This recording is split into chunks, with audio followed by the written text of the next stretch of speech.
Salutations, c'est Richard. Bienvenue sur Tranche de Vie les amis. Je suis ravi de vous retrouver, regardez, sous le soleil du Jura pour un nouvel épisode avec notre ami Giacomo. Un épisode qui sera beaucoup plus léger. On s'apprête à aller aux champignons, il y aura du vin, il y aura une belle recette. Tout pour profiter finalement. Je vous invite à me suivre. On va aller le rejoindre, il est juste là-bas. Il nous attend. Les paniers sont prêts. Et nous aussi. Allez, venez. Oh! Oh! Qu'est-ce qu'il raconte, Richard?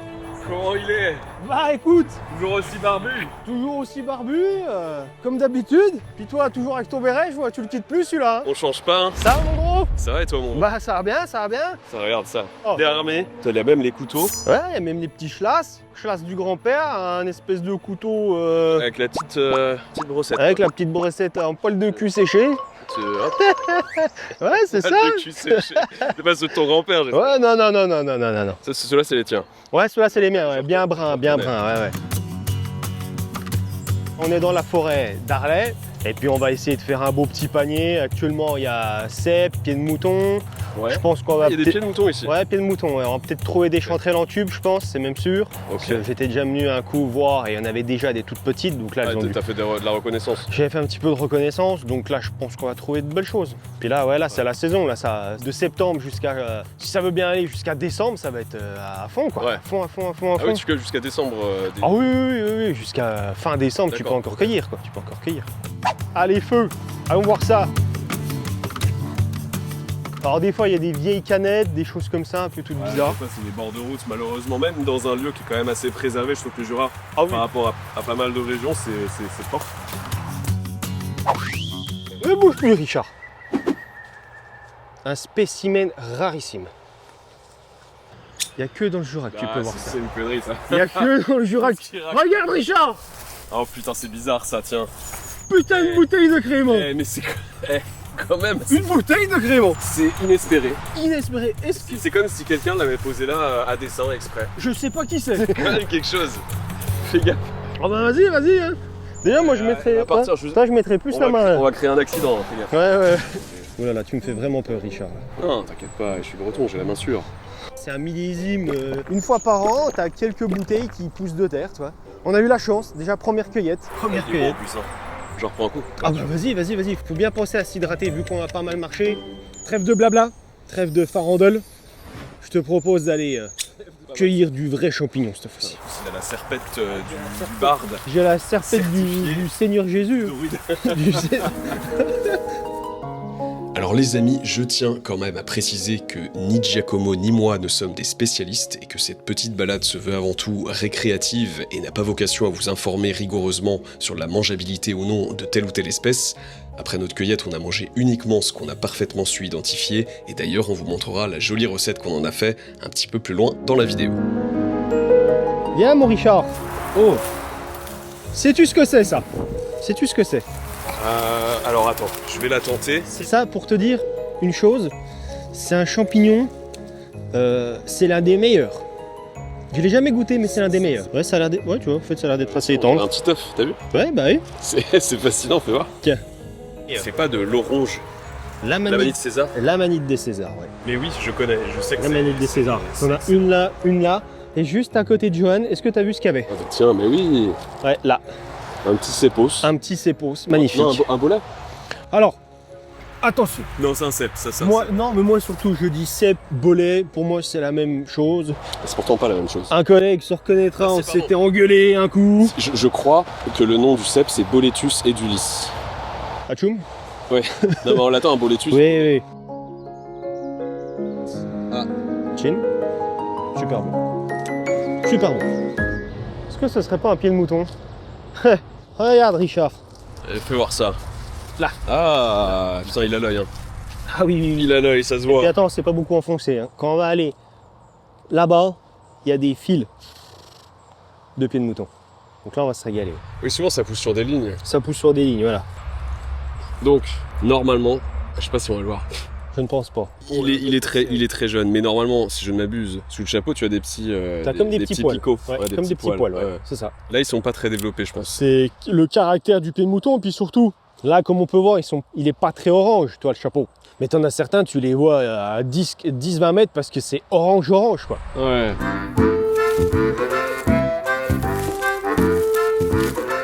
Les petits bouchons, comme on appelle ça, tu vois, ceux-là, tu rentres, tu te les fais direct dans une bonne omelette ou ne serait-ce que un peu de beurre, bon, même beaucoup de beurre.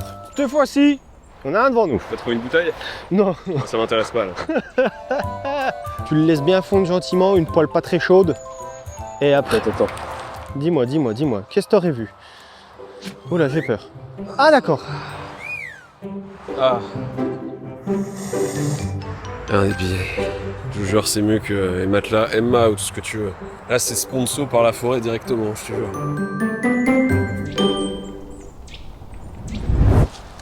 J'ai l'impression de voir un gros C. Richard, lève-toi, pars, suis ma voie. Vas-y, avance. J'ai l'impression d'en voir un beau. Encore. Sur ta gauche, un peu ta gauche. Ce champignon a l'air d'être un bolet, peut-être un bolet orangé du genre Lexinum, mais il faut vraiment rester prudent et vérifier avec un expert avant de consommer. Voilà, en résumé, c'est ça. Bon, dans le doute, on va Puis, pas... vu comment ça réagit au niveau du pied quand on vient de le couper, Ouais, c'est... drops de champignons, J'en ai pas trop confiance. on n'a pas envie de chez mou, quoi. Bah, pas spécialement. Les briques, c'est bien quand c'est dur, quoi. Quel poète tu es. Ah oui, merci. J'aime bien la poésie. Les champignons et les arbres, Communique entre eux, ouais. chacun communique avec l'autre et chacun apporte à l'autre. En fait, l'arbre, par photosynthèse, donc avec ses feuilles, c'est la chlorophylle qui joue un rôle essentiel. Avec le soleil, va former du sucre. Ouais. Et ce sucre-là va nourrir les champignons. Et les champignons, eux, sont connectés aux racines de l'arbre, De l'arbre. le mycélium, Ouais. et ils vont apporter notamment des minéraux. T'as une toile C'est ça. de fou en dessous qui est absolument énorme. Puis même des fois, quand tu les arraches mal, tu tires, tu vois que tu arraches un petit brin de mycélium, voilà, une part du mycélium, quoi. Le champignon, ce qu'on voit, je pense que ça s'appelle un carpophore. Le Ouais. carpophore, c'est le fruit qui est à l'extérieur de la terre. Et en fait, c'est exactement comme si tu avais un arbre souterrain et que le fruit, c'était le champignon. Ah. C'est fascinant en fait. Tout est interconnecté dans une forêt, quoi.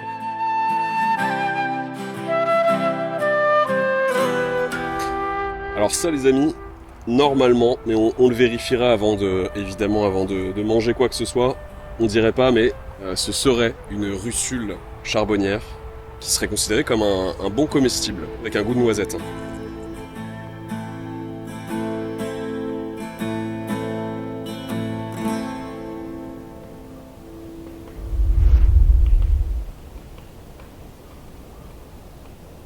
Qu'est-ce que fait un Mexicain après avoir mangé une salade de bolet? Il fait un boléro. Allez, on va là-bas. Hein. À plus, hein. Salut. C'est pas C'est possible. quoi, un boléro quoi? Tu vas faire quoi là? Je vais ranger la forêt. Ah, ok. Tu vois bien que c'est le merdier. Celui-là, je pense qu'il était là. Voilà. Celui-là, je crois que celui-là, il était là-bas. Ouais, non, celui-là, non. Ah, non. pardon. C'est les moyens avec les moyens. Ils sont là-bas? Ils sont à côté de l'arbre. Ok. Ah, parce que chaque voilà. Voilà. Merci, Johan. Mais si je peux aider.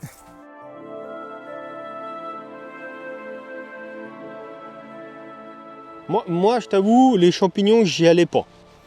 Je vais pas faire le gars, voilà, j'y allais pas avant à l'époque. Ouais. J'avais- Qu'est-ce qui t'a mis le pied? J'avais encore mon grand-père, donc le père à ma mère qui était de ce monde. Donc en fait c'était la facilité, puis en même temps à côté de ça j'étais un peu un gros geek, j'avais un peu à passer, à fumer, enfin bref j'étais pas du tout là-dedans si tu veux, pas du tout. Et en fait il y a eu un événement un peu tragique, il y a eu mon grand-père qui est décédé, voilà, donc ça a été une claque parce que chaque repas de Noël il me ramenait des champignons à la pelle et tout, et puis tu te dis mince, il n'y aura plus de champignons, il n'y aura plus le papy. Ouais. Et puis en fait, d'un seul coup, t'as des remords. Tu te dis putain, j'aurais dû passer du temps avec lui, qu'il m'apprenne un peu tout ça, il m'aurait donné ses coins, etc. Puis je me suis dit, tiens, tu sais pas, on va essayer, toi, on va y aller, à l'instinct, un peu. Puis un peu, toi, pour rendre hommage au grand-père, toi. Il passait sa vie dans les bois, mon grand-père. Après, c'est vrai, quand on grandit à la campagne, ce qui est aussi ton cas, Ouais. Moi c'est pareil, il y a un moment je me suis un peu urbanisé, Oui, j'étais un peu beaucoup dans les ordinateurs et tout, bon maintenant moi ça fait partie de mon métier oui, ça te fait aussi. partie de ton métier, ouais. Dès que je peux, j'ai qu'une envie. Ouais, tu t'éclipses, tu vas dans un bout de forêt. Ouais. Ah bah c'est clair, oui. Ça me parle aussi. Puis- Aller aux champignons, la chasse, les choses de la campagne. En Ouais, fait, bah oui. D'extraordinaire, avant c'était... C'était coutume, c'était normal. C'est ça, Puis c'est là que maintenant tu regardes, il y a de plus en plus de jeunes ouais, qui vont aux champignons, qui vont à la pêche, qui vont à la chasse. qui se reconnectent à... Voilà, qui se reconnectent à tout ça, quoi. À la Voilà. tradition. En fait, tu recherches un chez-toi. Ouais. Tu recherches, et tu te sens à ta place quand tu suis des traditions, quand tu te reconnectes. Et souvent, ce que les gens ils aiment quand ils voyagent, c'est les identités fortes. Et ça, justement, ça vient de gens qui sont restés un peu enracinés. Ouais. C'est ça qui est magique, Bah. qui est beau en France, c'est la tradition vivante, pas juste celle des musées ou des reportages. Ah bah non, le monde à un moment donné, c'est si tu décides tout bêtement comme un mouton de le suivre, à un moment donné tu te perds. Tu te perds, t'es obligé de te perdre. T'as plus les idées que tu penses, t'as les idées des autres. Et à un moment donné, si t'as un moment de lucidité, tu quittes le train. Tu reviens en arrière, tu te poses, tu fais... hop. Tu connais le cri de la hase? C'est la femelle du chevreuil. Ah, c'est la femelle du Dahu, ça. T'as pas la ref? Ah putain, gars, Camelot, gars, putain. Ah, mais je regarde pas. Oh! Oh, même moi je regarde. Hein? Même moi je regarde. Donc t'avais la ref? Bah oui. À la base. Je connais que le gras, c'est la vie. Ah bah ça, oui, bah oui. Et c'est pas faux. Ah C'est bah pas c'est faux. pas faux. C'est pas pas faux. quelques extraits, mais j'avoue, j'ai du mal à accrocher. Un épisode comme ça, de temps en temps, oui, mais... Ouais, c'est comme ça, voilà. Les masques tombent. Très très très très déçu. T'es déçu, mon Jacques? Non mais... Tu t'attendais pas à ça, tu te disais, putain, c'est quelqu'un qui va avoir du goût. Ouais. Franchement. Je suis désolé de décevoir, putain. Putain, non, ça y est, j'en ai marre. On a misé sur le mauvais coq, Seigneur Dagonet. C'est difficile d'avaler ça. Ouais. Je suis désolé. Bah tu peux.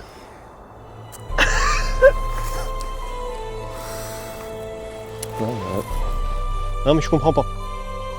Un gars qui se dit terroir, qui aime pas Camelot. T'es un merde quoi.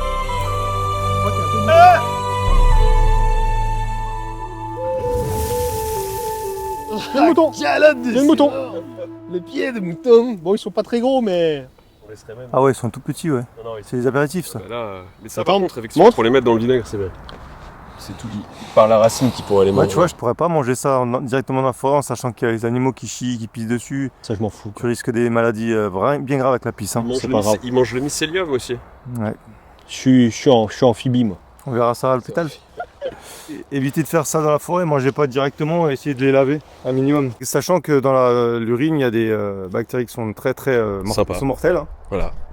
Donc En tout cas il était très bon. Ça valait le coup de mourir pour ça.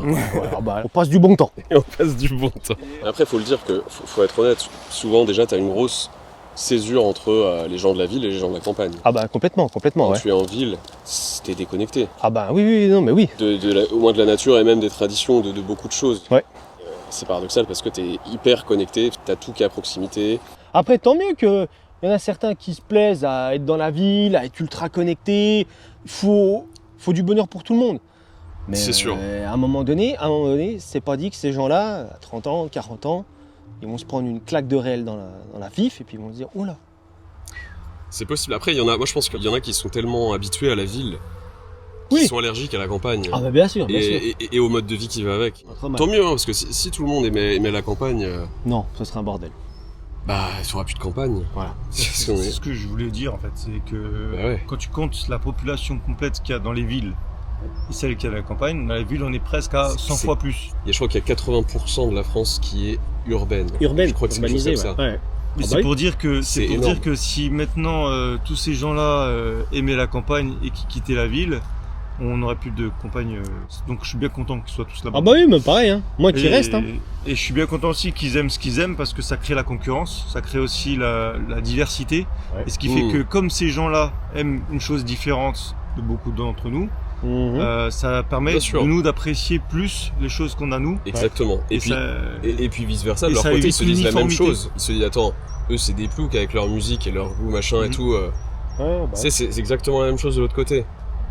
Mais c'est normal, il faut des contrastes pour apprécier ce qu'on a aussi. Et ça évite l'uniformité et du coup le côté tout le monde pareil. Tout le monde, Bien sûr, bien sûr. Donc pour moi c'est important cette diversité, le fait que bon même si tout ce qui Mais est après, Joe et la Nakamura c'est Bien sûr, après, c'est le fond du fond. Après c'est ça le problème, c'est que c'est trop déséquilibré. Et objectivement, oui, il y a des choses que je trouve plus belles et plus à défendre que d'autres. En tout à cas, fait. ça, c'est mieux que les blocs C'est des mieux, banlieues, c'est mieux que les buildings de 50 ou étages. même les hôtels luxueux, tu vois. Ça, c'est un luxe pour moi, ça. Ah putain, on est bien là, mon gros. Les gars. Ouais. Là-bas j'ai vu un truc, j'ai vu pas mal de chapeaux là. C'est vrai? Ouais. Si, allez, on va aller voir. On peut aller voir. Il a raison, il y en a.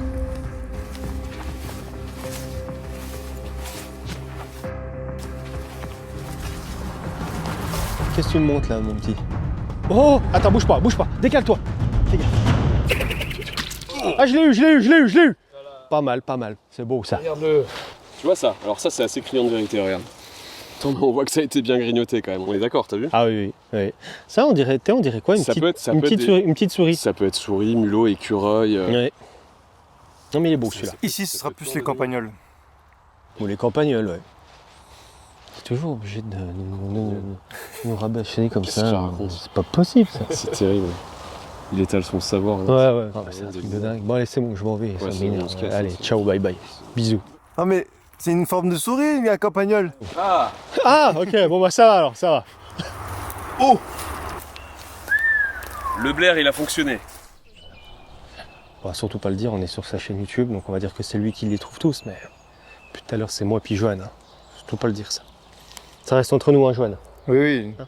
Puis quand on lui dit ouais tiens, fais genre c'est toi qui l'as pris et tout, pour voir la caméra et tout ça. Bon après il arrive. Alors, t'en as trouvé? Un tout petit collet. Ah merde. Il y a encore une belle tache là-bas. Oh, tu peux l'appeler Richard. Hein.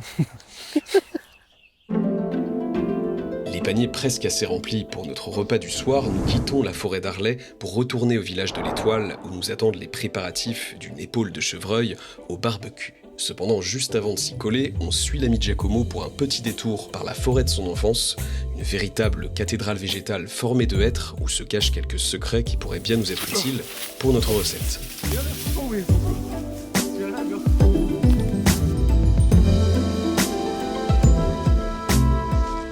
Viens.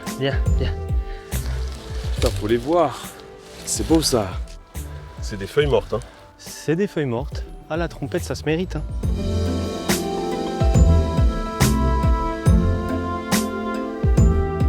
C'est bien ça. Putain, lui, quand il sent, il se le met dans le nez directement. Ah bah oui. Ça atteint plus vite le cerveau. C'est bien comme ça, non? Ah, là, tu le sens, là. Là, c'est pour être en communion. Tiens, là. Tu vas manger celle-là? Tiens. Ah moi je la mangerai pas celle-là. Si, tu vas la manger ce soir. Là, sinon, tu sauras pas laquelle c'est.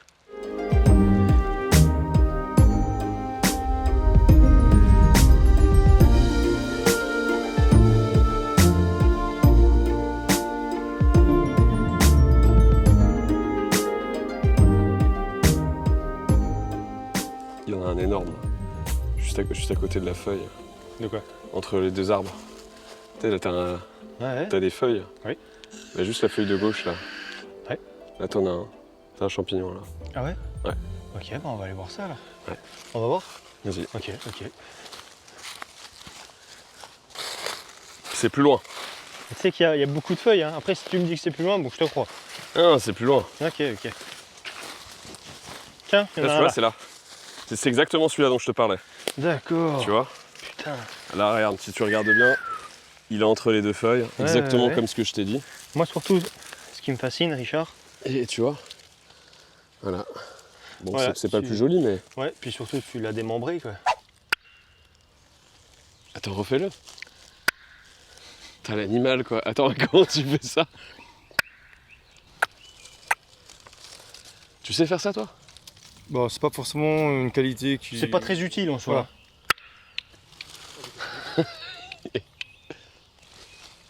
The Lord of the Mushroom. Il est temps de faire la recette parce que là, le ventre il gargouille, le cerveau il est pas bien oxygéné. Veuillez nous excuser un petit peu si on dépasse un peu du cadre réglementaire.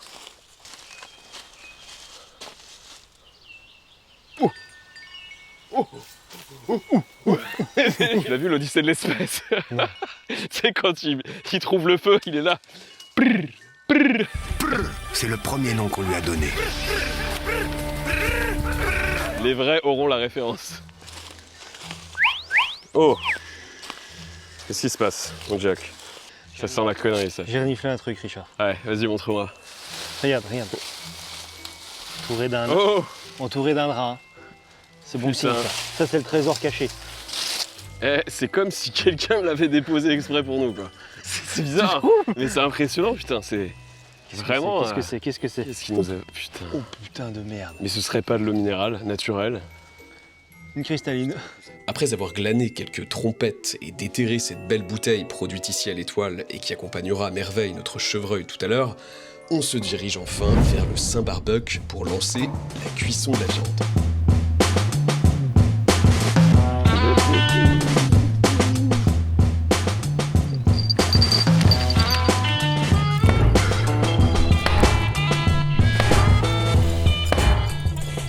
Ça va y aller. Bon Dieu! Que trépasse si je faiblis! Putain. Bah putain mon gros, j'en ai carrément pété le béton.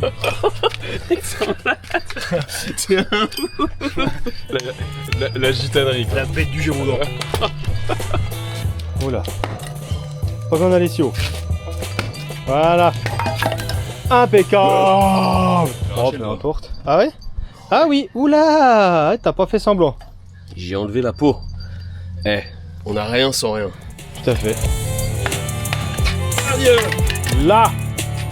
C'est ça, mon copain! C'est ça mon copain. Ça envoie le fuego. Ah oui, il faut. Et donc là, le cuisseau de chevreuil. Et là, si tu veux, on va le préparer, gentiment. Peut-être pas la table quand même.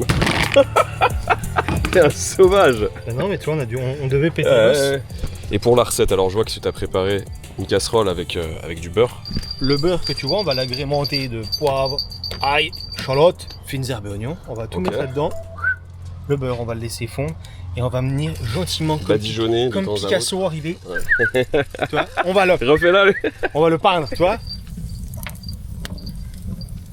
Oh, t'as sorti le cigare. Ouais, par contre, Oh, oh. je suis désolé, j'ai pas pris le bon briquet. Vas-y, badigeonne-y. Pinturador. Ben, c'est le Picasso de la vidoche. Oh la vache. Tu vas bien le rentrer dans sa fente, là. Tu laisseras pas passer. Ah, tu vas y laisser? Oh, gars, je vais passer pour un gros dégueulasse. Toi, tu viens me des petits. Tu tapotes un petit peu. C'est une petite fusée, ton bordel. Ouais, ouais. C'est pas mal. Les Américains voulaient me prendre le modèle, mais ça, c'est 100% français, les C'est gars. un Musk, il va pas venir te l'enlever. Ah non, non, il peut pas. C'est fait dans une chaudière en plus. C'est ça. Non, ballon d'eau chaude. Je sais pas si on a parmi vous qui ont déjà fait des barbecues dans des ballons d'eau chaude. Vous avez souffert tout comme moi quand il a fallu enlever ça d'isolant de sa race. Ah gros, Ah plus oui, jamais, parce plus que- jamais je le refais. Hein. Putain, mon salaud, ça sent déjà très très bon. Ouais, c'est clair. Ouais, là, on est sur la bonne odeur. Ça va refaire. Ça te plaît l'odeur? Toutou. Ce que j'adore avec ton chien, c'est qu'il a toujours l'air un peu blasé, tu vois. L'air de la tristesse un peu. Genre que c'est un chien maltraité. Et vas-y, on envoie la crème sur une poignée de trompettes, de cèpes et de pieds de mouton dans notre bac en alu encore garni de jus de viande et dans lequel on ne se gênera surtout pas d'y verser un blanc du Jura fait maison, car après tout, ça peut pas nous faire de mal. On va mettre la mixture du grand chef. Hop. Voilà. Ouais, ça commence, c'est beau. Et avant de mettre les pieds sous la table, les amis, et puisqu'on l'a évoqué tout à l'heure, on s'est dit qu'il serait quand même dommage de pas saisir l'occasion d'en savoir plus sur la provenance de cette mystérieuse bouteille de blanc.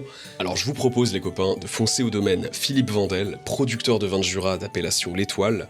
Et on a rendez-vous avec le fiston Valentin, un très bon ami de Giacomo qui nous a permis de faire cette petite visite. Voilà. Oh. Salut Jack. Ça va, Piou? Salut. Salut. Richard. Enchanté. Valentin, ça, ouais. voilà, Valentin Vandel. Et bien enchanté. Voilà, vigneron pour la 6e génération. 6e génération. Ah Je suis ouais. la 6e génération. Donc là déjà on est au domaine de ton papa, c'est ça? Voilà, Philippe ouais. Vandel. Philippe Vandel, voilà. D'accord. Ça fait 5 ans que je suis sur le domaine. Voilà, mon père, ça fait un peu plus de 20 ans de son côté. Là, on est sur le lieu de nos caves. Ok. Une cave de vinification avec les tonneaux. Et puis je vais vous expliquer un petit peu le processus. Impeccable. Direct dans le cœur du sujet. Combien d'hectares vous avez déjà? Je m'en rappelle Aujourd'hui, on est à 15 hectares. 15 hectares quand même. Tu poses de bonnes questions, toi. Ouais, bah ouais, quand même. Attends, c'est le copain, je le connais. Fais le boulot à ma place. Voilà, donc là, on est mi-septembre, on a fini les vendanges. Donc, Ouais. là, on est dans les chantiers un peu nettoyage. C'est pas tôt, c'est normal. Mi-septembre, ouais, c'est un peu tôt quand même. On a commencé le 19 août, c'était relativement tôt. Ouais. Ok. À cause de la chaleur ça, Ouais, c'est mûr plus tôt, quoi. l'été était très chaud Ok. et puis ça a mûri vraiment très vite. Ouais. Ouais, il y a eu une semaine record dans la maturité des raisins dans le Jura. Ouais. Et est-ce que ça veut dire que potentiellement c'est une bonne année pour le vin?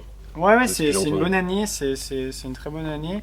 Tant mieux. Après, c'est une année compliquée parce que voilà, justement, il y a eu des maturités en août qui sont allées très très vite. Il fallait être très réactif pour rentrer les raisins dans le bon degré d'alcool probable, enfin de sucre. Et après, la météo a très vite changé, il y a eu beaucoup de pluie pendant les vendanges. Il fallait vraiment saisir les bonnes journées pour aller vendanger et puis récolter les raisins dans les meilleures conditions, quoi. Vous allez voir juste là, on a des raisins encore, c'est pour la fabrication du vin de paille. Donc là, les raisins sont en train de dessécher et c'est ce qu'on appelle un passerillage hors souche. Donc passerillage, c'est la déshydratation et hors souche, ça veut dire en dehors des ceps de vigne.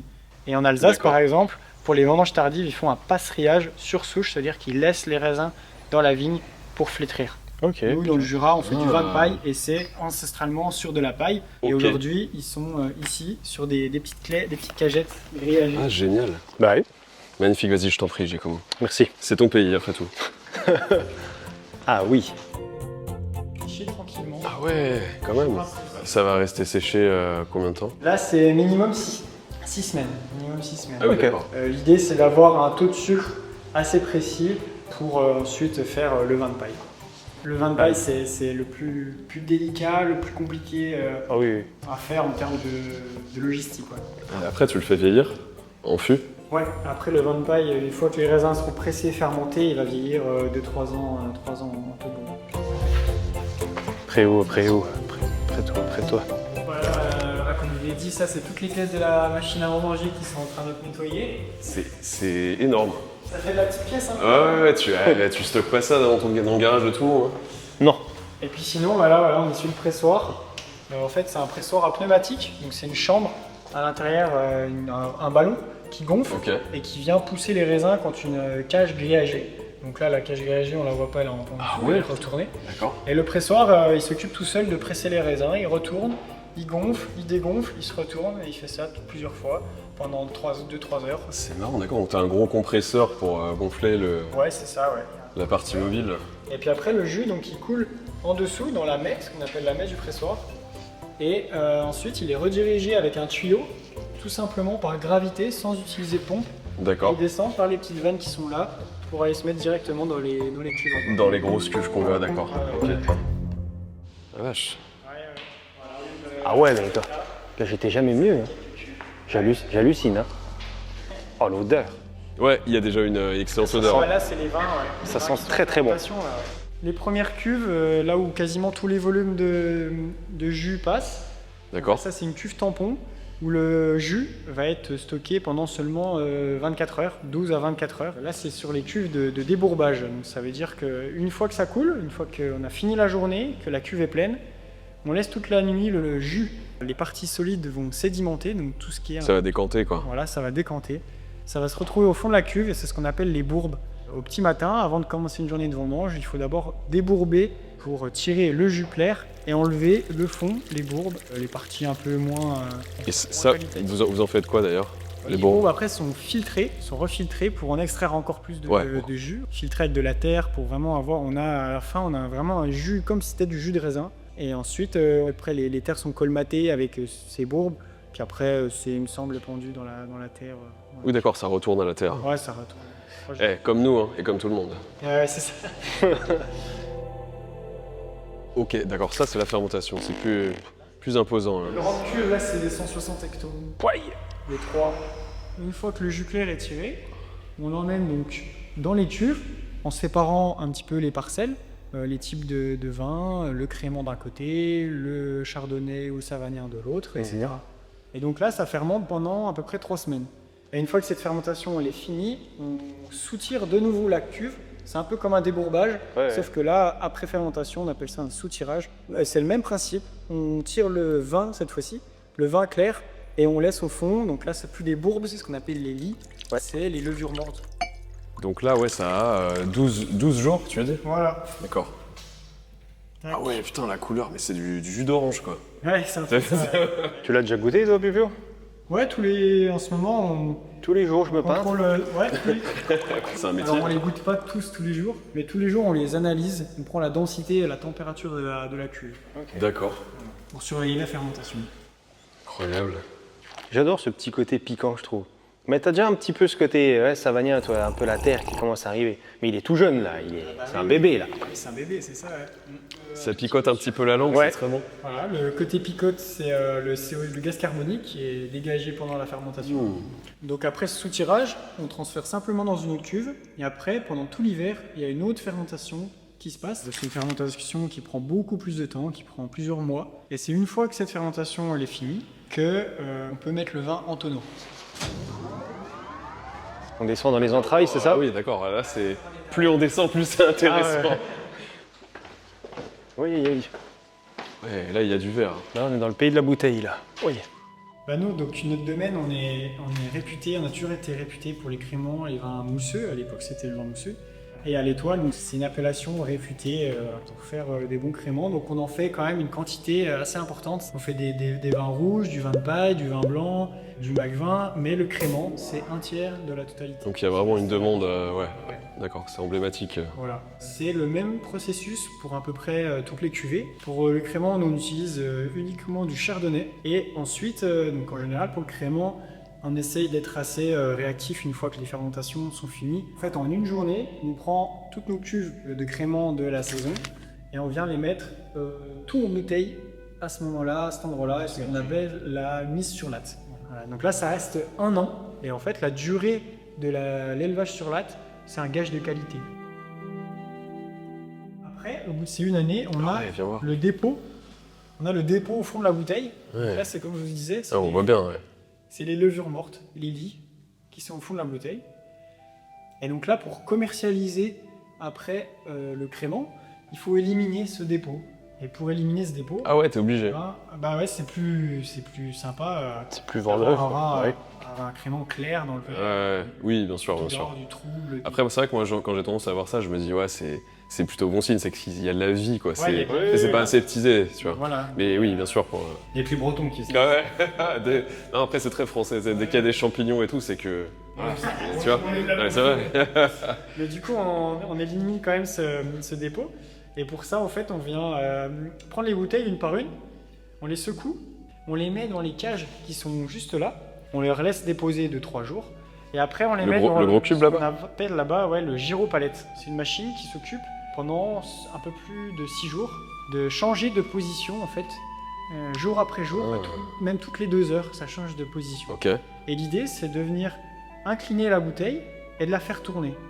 Et à la fin du processus, on a du coup une palette avec des bouteilles à l'envers et avec un dépôt ici. Ah ouais, concentré vraiment en bas. Et ensuite, on a donc l'étape du dégorgement. Et donc là, c'est un prestataire qui nous le fait. Il prend les bouteilles une par une, il vient les plonger dans un liquide très froid, mais uniquement sur la partie ici. Ok. Il vient former en fait un glaçon qui vient emprisonner les levures. C'est une capsule de bière en fait pendant l'élevage sur lit. Et grâce à la capsule, on Tu peut ouvres. décapsuler avec la pression.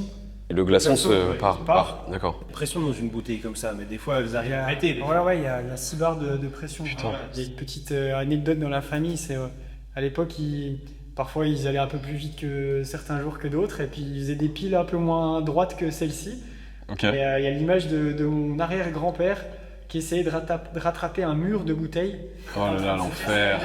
Avec des bouteilles qui putain. pétaient de partout parce qu'il y avait la putain. pression. Il a pression de dingue, ouais. Ouh là là là là. Ah ouais, là putain, là c'est... Là tout de suite, tu vois, ça me parle. Le bois me murmure des choses. Nous, on est un domaine assez réputé pour les vins blancs en tonneau, donc ce qu'on appelle dans le Jura les vins sous voile. Si tu veux, dans le Jura, voilà, il y a ce processus assez unique où on vient laisser le vin dans le tonneau sans compléter le tonneau. Le vin va s'évaporer légèrement, diminuer un peu dans le tonneau, et il va se protéger naturellement de l'acidité volatile qui caractérise le vinaigre en fait. Donc il se protège de ça naturellement. Avec une couche à la surface. Voilà, c'est ça. Ouais. C'est savagnin. Voilà, grâce au savagnin. C'est typique du Et savagnin. aux terres du Jura, les marnes grises, les marnes blanches. C'est il faut plusieurs critères. L'apogée du vin sous voile, c'est le vin jaune qui a 6 ans en tonneau sous voile. Ça, c'est mon préféré, je te le cache pas. Ouais, donc là on est sur un voile blanchâtre. Tu veux que je t'éclaire par le dessus? Non, mais vas-y, va regarder, toi. Moi, je vois à quoi ça ressemble, moi. Ah ouais. C'est de la moisissure ou c'est des levures? Ouais, c'est des levures. Bah, c'est de bactéries en tout cas. Levure. Ouais, c'est différent. C'est différent que des bactéries. Ouais, je sais pas exactement. Ouais, pour moi, la levure, c'est de la bactérie. Je suis pas assez scientifique. Ne dis pas que le vin jurassien, il y a des bactéries. C'est de la levure. C'est de la levure. C'est plus noble, tu vois. D'accord. Et là, il n'y a pas de vin houillé. Non. Non, on en fait parfois, là, on n'en a pas. Alors, le vin houillé, qu'est-ce que c'est?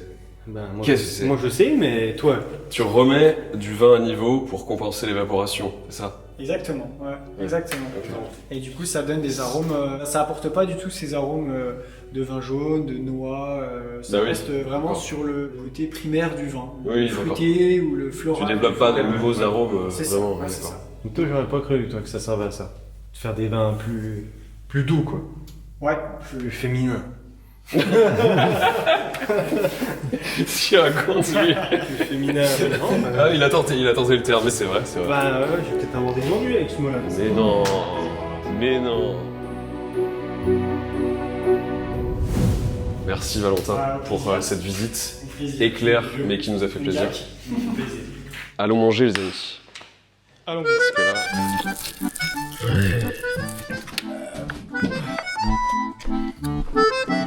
Voilà. C'est beau ça ou pas? Alors qu'est-ce que t'en penses mon Jack de cette histoire? Petit chevreuil, petite cueillette de champignons dans la journée. C'est toi qui allais le prélever. Ouais, c'est moi qui allais le prélever celui-là. Ce soir, on lui rend honneur. Ça va très très bien avec cette sauce aux champignons. Santé mon Johan, on va goûter ça. Ça envoie. Hein. Ouais. Ça, le savagnin, on le sent bien. Ouais. Et moi c'est vraiment ça, c'est le goût du jaune dès que ça arrive, je suis ravi. Enfin, c'est mon blanc préféré. Hein. Je mange direct, après. Le combo des trois là, c'est... Mortel. Ah ouais. Là on est chez toi. Là, on est